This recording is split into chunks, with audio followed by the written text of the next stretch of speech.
Assalamu alaikum dear students. My name is Mubashra Manzoor. Welcome to my class where we are going to study computer sciences of grade 12.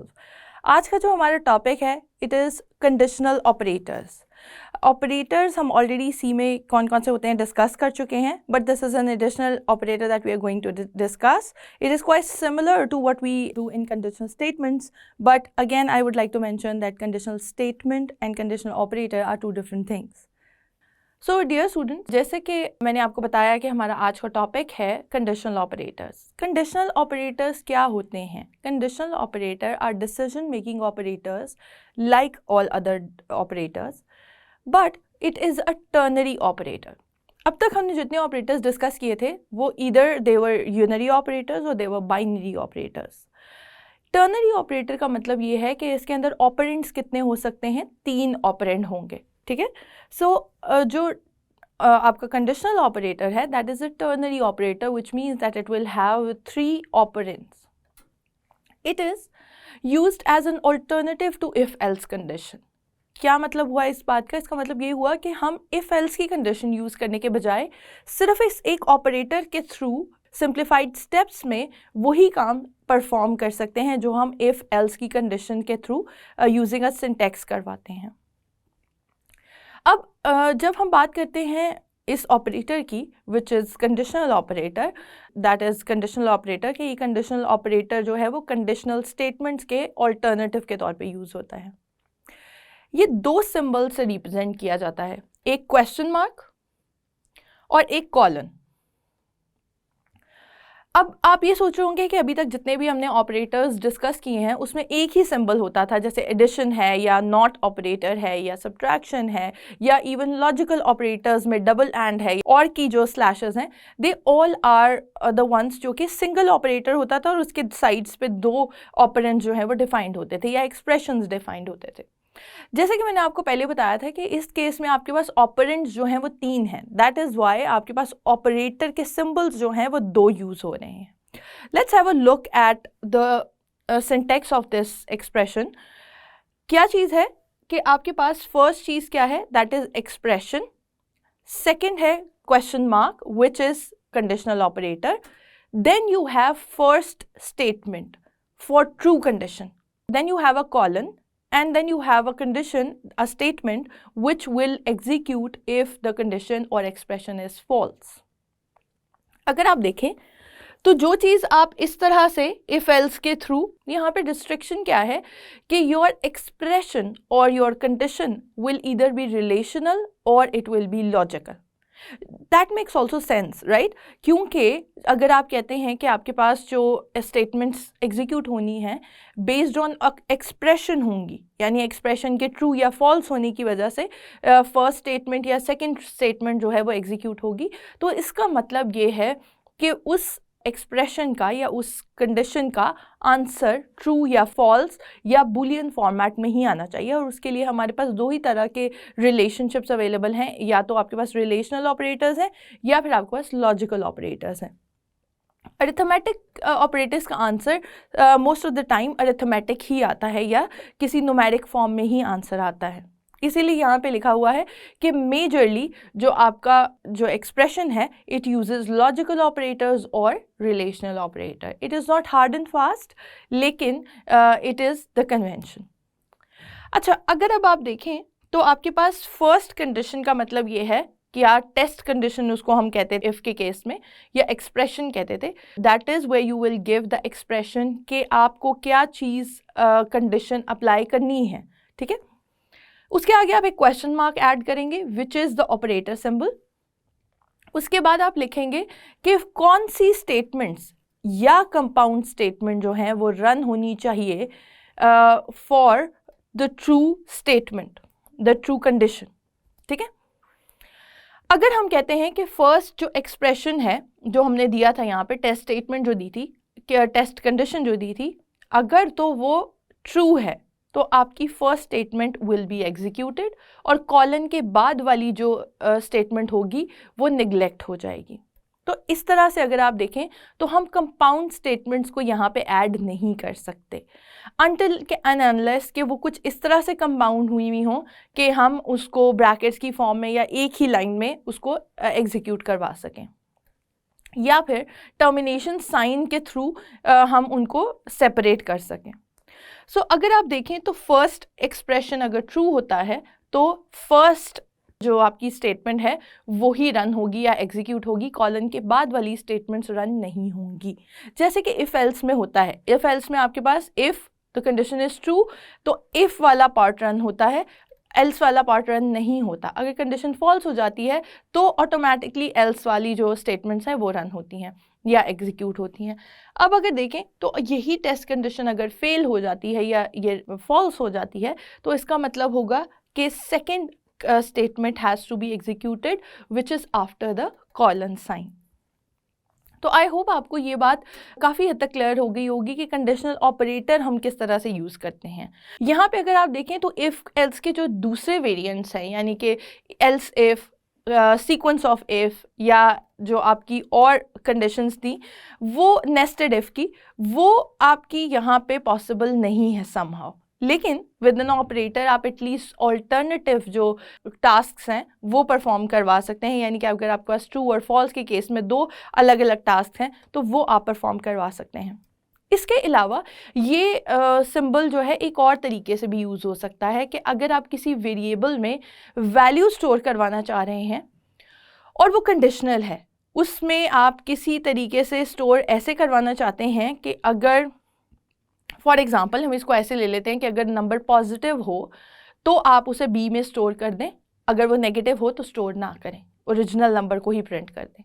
So in that case आप again ये वाला जो operator है वो use कर सकते हैं in order to make a small program out of it. So let's go towards the board and see how can we implement these examples. तो स्टूडेंट्स, जैसे कि मैंने आपसे कहा कि हम प्रोग्रामिंग एग्जांपल्स के थ्रू देखेंगे कि हम किस किस तरह से यूज़ कर सकते हैं डिफरेंट वेज में कंडीशनल ऑपरेटर्स को। फर्स्ट वे इज़, अगर आप देखें मैंने ऑलरेडी जो हमारा स्ट्रक्चर ऑफ प्रोग्राम है वो लिखा हुआ है। अच्छा, अगर मैं आपसे कहती हूँ कि आप एक प्रोग्राम डिज़ाइन करें जिसमें आप ये आइडेंटिफाई करें कि विच नंबर इज़ लार्जर, यानी कि नंबर ए इज़ लार्जर और बी इज़ लार्जर।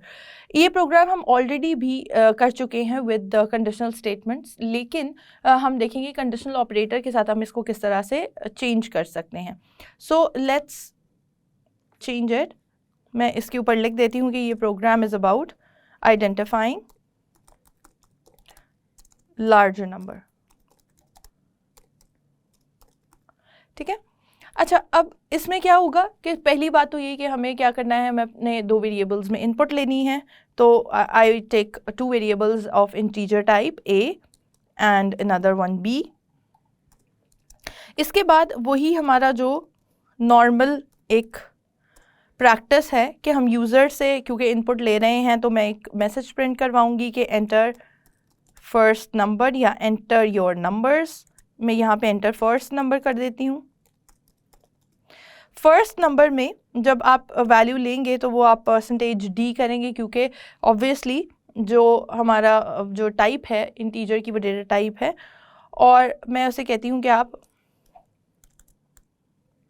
अपना जो नंबर है वो एंटर कर दें, और उसके आगे मैं एक इस तरह का साइन दे देती हूँ या इक्वल टू साइन दे देती हूँ। अच्छा, now I ask by scan F के यूज़र जो है अपनी वेरिएबल की जो वैल्यूज़ है वो एंटर कर दे। सो लेट्स से आई से के मेरे पास %d में %d, और मुझे ये वैल्यू किस वेरिएबल में स्टोर करवानी है, वेरिएबल a में। ठीक है। So I will say and a, क्योंकि जब यूज़र फर्स्ट अपना जो एंटर करे नंबर वो किस में स्टोर हो जाए, a वेरिएबल में। Then I will do this same thing for variable b। और अगर आप देखें तो ये इंडेंटेशन जैसे अभी हुआ था, अगर आप ये देखें, अगर आप इंडेंटेशन का ख्याल नहीं रखेंगे तो ये होगा। कुछ कंपाइलर्स पे जिस तरह के डेव C++ में ऑलरेडी आपको नज़र आ रहा है कि उसने लाइन से ही आपको शो कर दिया कि इसका जो फ्लो है दैट इज़ ब्रोकन, यानी कि आपका फ्लो ब्रेक हो गया और आगे से इसका जो फ्लो ऑफ द प्रोग्राम है it is different than what ever was already going on. तो यहाँ पर हमें उसकी ज़रूरत नहीं है। सेकेंड नंबर जो एंटर होगा हम चाहते हैं कि वो बी में एंटर हो, तो हम कहेंगे कि ये यहाँ पे मैं लिख भी देती हूँ, that is A, enter your first number A, enter your first number B. ठीक है, ये मेरे पास दोनों वेरिएबल्स की इनपुट आ गई। अब मुझे क्या करना है, अब मुझे करना है अप्लाई कि हम कंडीशनल ऑपरेटर को किस तरह यूज़ करेंगे in order to find out कि कौन सा नंबर लार्जर है। मैंने आपको सिंटैक्स बताया था कि पहली चीज़ जो क्वेश्चन मार्क से पहले वाला पोर्शन है दैट इज़ एक्सप्रेशन और दैट इज़ कंडीशन। ठीक है, तो यहाँ पे कंडीशन ये है कि if A is greater than B, यही कंडीशन है ना हमारे पास। अगर दो नंबर्स हैं उसमें से तो ग्रेटर फाइंड आउट करना is not even a problem. A B C जब हमारे पास ये सीक्वेंस ऑफ नंबर्स थे वहाँ पे हमें हर नंबर को आइट्रेट करके चेक करना पड़ता था कि वो हर नंबर से ग्रेटर है या नहीं। यहाँ पे this condition is sufficient enough कि if A is greater than B then I write a question mark sign, क्योंकि यहाँ तक मेरा एक्सप्रेशन कंप्लीट हो गया है, ये कंडीशन कंप्लीट हो गई है। अब मैं वो पहली स्टेटमेंट लिखूँगी जो कि मैं एग्जीक्यूट करवाना चाहती हूँ if this condition is true. मैं करवाना चाहती हूँ कि print F number A is greater, या जो भी आपने नंबर दिया है, यानी कि परसेंटेज डी में फॉर्मेट स्ट्रिंग परसेंटेज डी मैं लिखूँगी A is equal to this is greater. ठीक है, अब मैं चाहती हूँ इसके बाद obviously we'll not write semicolon but we'll write colon sign. Colon sign इसलिए क्योंकि कॉलन से पहले यहाँ पे अगर आप देखें तो मैंने आपसे पहले ही कहा था कि हम दो सिंबल्स यूज़ करते हैं फॉर लॉजिकल ऑपरेटर, एक क्वेश्चन मार्क, क्योंकि तीन आपके पास सेगमेंट्स हैं, आपके पास तीन ऑपरेंड्स हैं जिनको आपने अकोमोडेट करना है।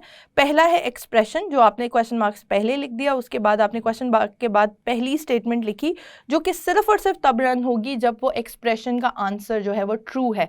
जब वो कंडीशन ट्रू है तो पहली condition will be executed.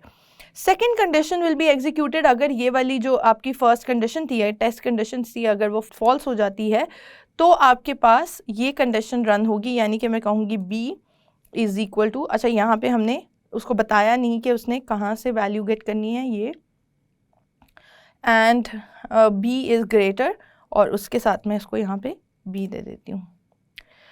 Now at the end of this we'll write semicolon definitely, ताकि टर्मिनेशन साइन जो है वो पता चल जाए। ठीक है, अब अगर आप देखें तो इस प्रोग्राम को अगर हम रन करेंगे तो this will give us the correct identification कि कौन सी चीज़ जो है, कौन सा नंबर जो है वो ग्रेटर है। Let's execute this program and see if it works fine. Again आपने देखा अगर मैंने फाइल सेव भी की हो, sometimes it asks me again to save it to any other location और एंटर फर्स्ट नंबर ए। ठीक है, ये मुझे कह रहा है कि पहला नंबर एंटर करें, मैं पहला नंबर एंटर करती हूँ 12।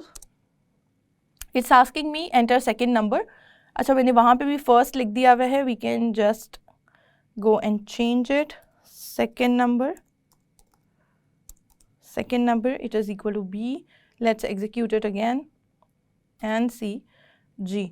हमारे पास क्या आ रहा है कि हम कह रहे हैं फर्स्ट नंबर एंटर करें, मैंने कहा फर्स्ट नंबर 12 है, दूसरा नंबर एंटर करें, दूसरा नंबर है -2। So if you see it's saying कि 12 a is equal to 12 is greater, ठीक है ना। तो इसका मतलब है कि हमारा जो ऑपरेटर है वो एग्जैक्टली उसी तरह से काम कर रहा है जिस तरह से कंडीशनल स्टेटमेंट्स जो इफ़ एंड एल्स की स्टेटमेंट्स जो थी वो काम करती थी, वैसे ही काम कर रहा है। अगर हमने इफ़ एल्स से ये काम इतना पोर्शन काम करवाना होता तो I was suppose to write if, उसके अंदर कंडीशन, उसकी brackets open and close, they were optional in case of one statement. फिर मैं ये बताती कि उससे एग्जीक्यूट करवाना है, फिर मैं एल्स देती और एल्स के बाद मैं दोबारा से स्टेटमेंट देखती, तो it will be a program of 4 lines at least. ठीक है, यहाँ पे अगर आप देखें तो वही वाला काम जो है ऑपरेटर के थ्रू हमने एक ही लाइन से करवा लिया। But definitely conditional statement have their own significance, क्योंकि जहाँ पे आपके पास लार्जर कंपाउंड स्टेटमेंट्स आ जाएंगी वहाँ पे this method would be a little fuzzy और it will not work properly. या फिर यहाँ पे अगर आप प्रॉपर ब्रैकेट्स सही से ऐड नहीं करते या आपके पास बहुत ज़्यादा टास्क हैं परफॉर्म करवाने के लिए, अगर आपकी कंडीशन ट्रू है तो in that case it will probably not work the way if else conditions work. So दोनों की सिग्निफिकेंस जो है वो अपनी जगह मौजूद है। अब हम एक और एग्जांपल लेते हैं, मैं इसी प्रोग्राम को थोड़ा सा चेंज कर देती हूँ टू से कि आपने क्या करना है आपने एक नंबर चूज़ करना है, यानी कि आपने assign value to B variable based on a condition. अब मैं एक और तरीका आपको एक्सप्लेन करने लगी हूँ कि एक तो ये है कि हमने इसको इफ एल्स की तरह एग्जैक्टली यूज़ कर लिया। एक और भी तरीका हो सकता है जिस तरीके से हम इस कंडीशन को या इस ऑपरेटर को यूज़ कर सकते हैं। फॉर एग्जाम्पल, मैं यहाँ पे कहती हूँ कि मेरे पास एक एंटर, अगेन मुझे ए और बी दोनों की ज़रूरत है, variable A and variable B. मैं स्टार्टिंग में ही वेरिएबल ए को एक वैल्यू असाइन कर देती हूँ विच इज़ 4। ठीक है, मैंने एक वेरिएबल को वैल्यू असाइन कर दी, विच मीन्स कि मुझे यहाँ पे स्कैनएफ से वेरिएबल की वैल्यू लेने की ज़रूरत नहीं है।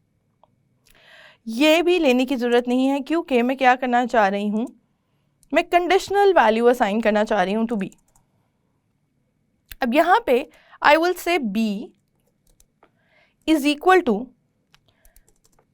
कंडीशन यहाँ पे हम देते हैं कि अगर ए इज इक्वल टू 4 हो हमारे पास, तो अच्छा ये मैं बाद में एंटर करती हूँ, ये आपको फिर ज़्यादा बेहतर समझ आएगा कि मैं क्यों असाइन करना चाह रही हूँ। ये कंडीशन हो गई अगर ए की वैल्यू 4 है तो बी की वैल्यू क्या हो, 6 हो जाए। ठीक है, अगर यानी मेरे पास अगर ए की कोई सर्टन वैल्यू है तो बी में वैल्यू उसमें 2 ऐड करके हमारे पास आ जाए या 6 वैल्यू एग्जैक्टली आ जाए। ठीक है, तो इसका मतलब मेरे पास कंडीशन तो मैंने यहाँ पे असाइन कर दी। अब हम ये कर सकते हैं कि उसके आगे हम बताएंगे कि वैल्यू क्या क्या देनी है हमने। मैंने कहा कि वैल्यू जो है वो क्या हो, 6 हो in case the condition is true, यानी अगर ए की वैल्यू जो है 4 है तो बी की वैल्यू क्या हो जाए, 6, अदरवाइज उसकी वैल्यू हो जाए 9। So if you see this, हमने अगेन ऑपरेटर सेम ही यूज़ किया है। अच्छा, यहाँ पे अगर आप देख रहे हो तो मेरे पास सारे के सारे जो ऑपरेटर्स हैं वो प्रॉपर्ली डिफाइन हुए हैं, लेकिन क्योंकि ऑन अ सेफ साइड मैं एक बी को ये वैल्यू असाइन करना चाहती हूँ और ये सारी की सारी और कंडीशंस हैं, फर्दर कंडीशंस हैं, ये सारा का सारा syntax is part of some other procedure, तो मैं उसको एक और फर्दर ब्रैकेट्स में एनक्लोज कर देती हूँ ताकि कोई एम्बिग्विटी ना रहे, क्योंकि हर चीज़ के साथ कुछ ना कुछ ब्रैकेट्स जो हैं वो असाइन हुई हैं, तो एम्बिग्विटी ना रहे कि ये होल वैल्यू यानी कि ये पूरा एग्जीक्यूट होने के बाद जो वैल्यू आएगी that is suppose to be assign to B. ठीक है, अब मैं यहाँ पे क्या करती हूँ, मैं प्रिंट करवा लेती हूँ वैल्यू, प्रिंट एफ, कहती हूँ value of B is equal to %d sign. अगेन ये चीज़ें आई गो गैस आप लोग मुझसे ज़्यादा अब अंडरस्टैंड कर रहे होंगे। अब हम इस प्रोग्राम को एग्जीक्यूट करते हैं and let's see what will be the answer और व्हाट विल बी द, अगर आप देखें तो हमारा प्रोग्राम जो है वो ऑलरेडी रन हो गया है और मेरे पास जो वैल्यू ऑफ बी है वो क्या आ गई है, 6, क्योंकि जो वैल्यू ऑफ ए थी वो 4 थी और कंडीशन ही हमारे पास क्या थी कि अगर ए की वैल्यू 4 हो तो बी की वैल्यू क्या आ जाए, 6। लेकिन ये भी हो सकता है कि मेरे पास इसकी वैल्यू चेंज हो, यानी कि यहाँ पे मैं 5 कर देती हूँ, इन दैट केस आंसर क्या आना चाहिए, 9 आना चाहिए, राइट। तो अब हम देखते हैं इसको दोबारा से एग्जीक्यूट करते हैं इस प्रोग्राम को और इसकी आउटपुट चेक करते हैं जी। अब अगर आप देखें तो हमारे पास आउटपुट क्या आ रही है, वैल्यू ऑफ बी इज़ 9, क्योंकि फर्स्ट कंडीशन जो है वो फॉल्स हो गई। इसका मतलब फर्स्ट स्टेटमेंट जो है वो असाइन नहीं होनी टू बी, बल्कि क्या असाइन होना है, 9 वैल्यू असाइन होनी है टू बी वैल्यू। ऐसे भी हो सकता था। इसी प्रोग्राम को मैं थोड़ा सा और कॉम्प्लिकेट करती हूँ, तो हम किस तरह से कर सकते हैं, अगेन ए और बी की वैल्यूज़ हम यूज़र से ले सकते थे। इसके अलावा ये भी हो सकता है कि मैं यहाँ पे कहूँ कि इसकी वैल्यू जो है वो a प्लस 3 है and in this case the value is a to raise to power 2 है। ठीक है, यहाँ पे हम मल्टीप्लिकेशन का साइन कर देते हैं, ये ज़्यादा बेहतर हो जाएगा। अच्छा, इसका मतलब ये है कि अगर तो a की वैल्यू 4 हो, a multiplied by 3 should be assign to b, लेकिन अगर a की वैल्यू 4 ना हो तो क्या होना चाहिए, a की पावर 2 जो है वो वाली वैल्यू असाइन होनी चाहिए टू b, राइट। इसका मतलब ये कि अगर फर्स्ट कंडीशन ट्रू होगी तो इन एनी केस जो आंसर आएगा, क्योंकि यहाँ पे हमने फिक्स वैल्यू असाइन की हुई है, तो जो वैल्यू का आंसर आएगा अगर a 4 हो तो b का आंसर हमेशा क्या आना चाहिए 12, क्योंकि a must be 4 in order to get that answer. अच्छा, अगर मैं आपसे कहूँ कि ये प्रोग्राम हम इस तरह से रन कर रहे हैं कि अगर मेरे पास a की वैल्यू 4 हो तो मेरे पास आंसर आना चाहिए a multiplied by 3, it should be store to b, and if I have a value other than 4 तब मेरे पास क्या होना चाहिए, उसको 2 से मल्टीप्लाई होना चाहिए a को, और वो answer must be stored in b, यानी कि 2 times of a and 3 times of a should be stored to b। अब अगर हम देखते हैं इसको सॉल्व करके, इसको एग्जीक्यूट करके, तो देखते हैं इसका हमारे पास क्या आंसर आता है। नाउ इफ़ यू सी, तो मेरे पास जो वैल्यू थी a की वो 5 थी, which is not equal to 4। इसका मतलब है कि कौन सी कंडीशन जो है वो रन हुई है, कौन सी स्टेटमेंट रन हुई है, a इंटू 2 वाली, ठीक है, and the value is assign to b। तो अगर हम किसी वेरिएबल को भी असाइन करना चाहें value based on certain condition तो भी हम कर सकते हैं। Similarly if I right 5 instead of 4, तो इसका मतलब है कि अब मेरे पास आंसर क्या आएगा, 12 ही आएगा। So now you get that, हमारे पास आंसर क्या आ रहा है, the value of b is 12। इसी तरह अगर मैं आपसे एक और छोटा सा टास्क मैं आपको असाइन करती हूँ कि हमने एक वेरिएबल एज का लिया था और हमने कहा था कि आइडेंटिफाई करें कि क्या आप वोटिंग कैटेगरी में या वोटिंग एज रेंज में आते हैं या नहीं आते। Just transform this program into that particular program and tell me if you are able to work on it, right. अच्छा, अब हम देखते हैं, मैं आपको यही सजेस्ट करूंगी कि आप पहले खुद से वो प्रोग्राम जो है वो रन करें, उसमें देखें अगर कोई प्रॉब्लम्स नहीं आते, then check the answers of this.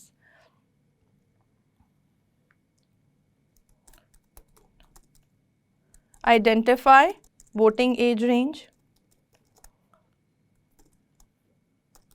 Of the candidate. इसी को हम कहते हैं कि मेरे पास वेरिएबल क्या आ गया, as. I don't want to enter the value myself, I want user to enter it। तो again मैं कहूँगी कि printf कर दें enter the value,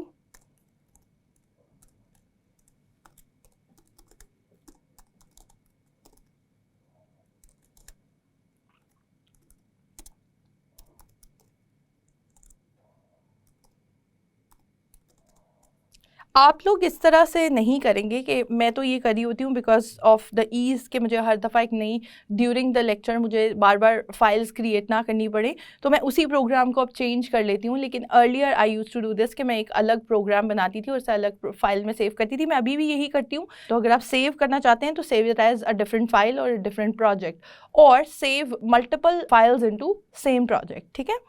तो आपको इस तरह से ही करने की ज़रूरत है। ये बात मैं पहले भी आपको बता चुकी हूँ। उसके बाद हम कहेंगे कि इसको कहाँ सेव करवा दे, एज में। और उसके बाद आई वुड से कि इफ़ एज, यहाँ पे हमें किसी वेरिएबल में स्टोर करवाने की ज़रूरत नहीं है, लेकिन अगर मुझे वेरिएबल में स्टोर करवाने की भी ज़रूरत हो और मैं चाह रही हूँ कि वो एज भी प्रिंट करके दे दे, तो I can do that as well. Let's do both. मैं कहती हूँ कि उसकी एज प्रिंट कर दे, पहले वो मुझे एज स्टोर कर ले उसकी, ठीक है। If age is equal to 18 और above, greater than equal to 18, तो वो क्या करे, प्रिंट करवा दे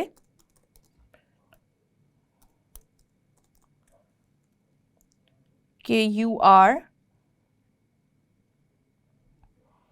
अच्छा, ये हम 2 दफ़ा में करवा लेते हैं दोनों चीज़ें, लेकिन यहाँ पे मैं क्या करना चाह रही हूँ कि वो मुझे प्रिंट कर दे वैल्यू। अच्छा, इसमें एज जो है, जो भी आपके पास वेरिएबल आया है एज का, वो सेव कर दे, और अदरवाइज़ वो क्या करे, उसको 0 कर दे, ठीक है, या नल वैल्यू कर दे एज में। अगर मैं ये कहूँ कि आपकी जो अदरवाइज़ भी हम एज ही प्रिंट करवा लेते हैं ताकि उसकी दोनों चीज़ें जो है हमें समझ में आ जाएं। अच्छा, उसके बाद मैं ये कहती हूँ कि एक कंडीशन है कि जो यही कंडीशन है कि if age is greater than 18 equal to 18, तो आपने प्रिंट एफ करवाना है यहाँ पे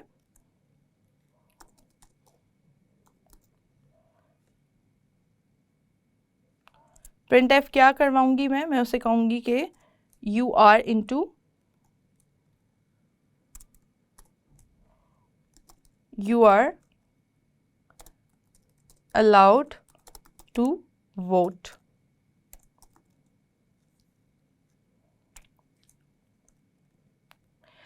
अगर मेरे पास क्या होता है, अगर उसकी एज जो है वो लेस आती है देन 18 ईयर्स, तो मैं उसे कहूँगी कि क्या प्रिंट करवाना है, print F sorry you are not eligible to vote this year, sorry you are not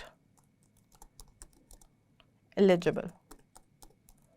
तो इसका मतलब ये हुआ कि अब मेरे पास वही काम जो है वो सेम चीज़ जो है वो इससे भी परफॉर्म हो सकती है।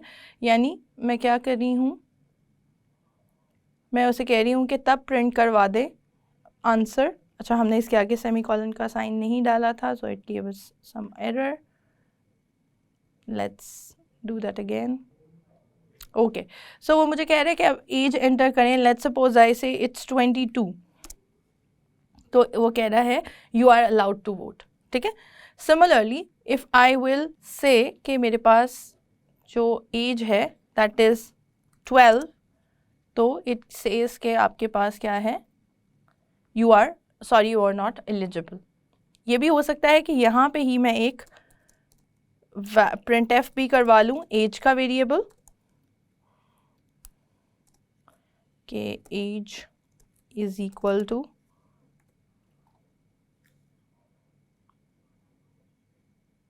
यहाँ पे हम ज़ीरो कर देते हैं, अदरवाइज़ वो ज़ीरो कर दे बिकॉज आप वो लेना ही नहीं चाह रहे, as is equal to,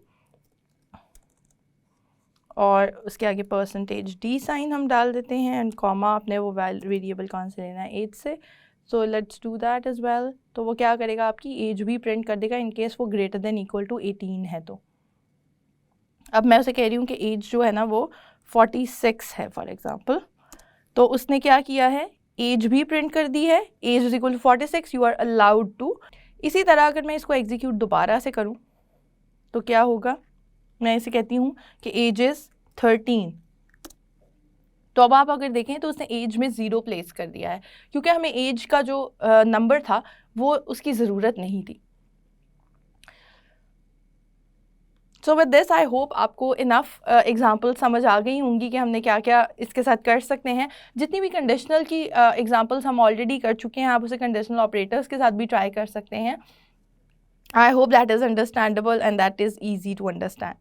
I hope students आपको आज का लेक्चर इंटरेस्टिंग लगा होगा और समझ भी आ गया होगा। We already discuss the ternary operators क्या होते हैं और how are ternary operators different than binary operators और unary operators. In coming lecture, we are going to incorporate all the concepts we have discussed so far into one case study, and we will try to make some algorithm out of it and then code it into our programming example. So until then, Allah Hafiz.